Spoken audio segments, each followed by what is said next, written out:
For the period January to September, major crimes against the person, including murder, serious bodily harm, endangering life, kidnapping, and robbery, increased by 50% when compared to that same period last year.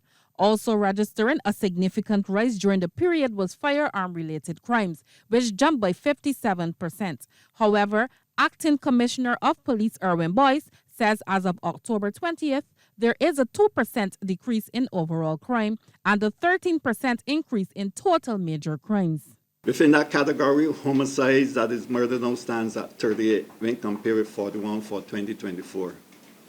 Reported robberies are now 213 against 100 for the same period in 2024. This is the area that we are now focusing on since in analyzing the modus in relation to the homicides, 22 firearms, or the 22 were enabled by firearms. Acting Commissioner Boyce says the service is stepping up its efforts on reducing criminal victimization and the fear of crime, noting that firearm-enabled crimes continue to be a scourge on the island. This year, police have so far confiscated 63 firearms, just 2 more than for the same period last year.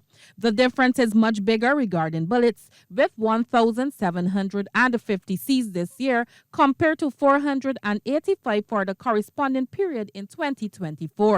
And lawmen are not only concerned about the criminal activity, but also the increasing number of young men between the ages of 15 and 30 who are involved. Within the 15 to 19 age category, 391 persons charged, and I'm not saying all those persons were charged with serious crime. Between the age of 20 and 29, 999 persons were charged. Between 30 and 39, 877. And between 40 and 44, 376. Targeted operations across communities have been paying dividends. Responding to some complaints about how police sometimes carry out those law enforcement duties, this is what he had to say.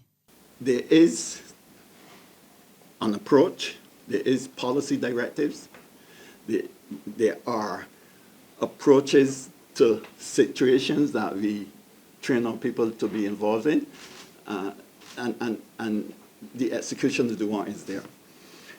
If for some reason or the other there is some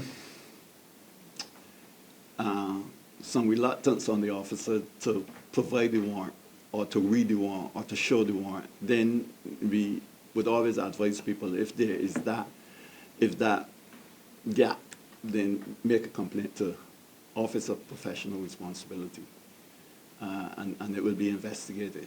Acting Commissioner Boyce has given notice that police officers will be even more visible in the coming weeks as the hectic winter tourism and the Christmas seasons approach.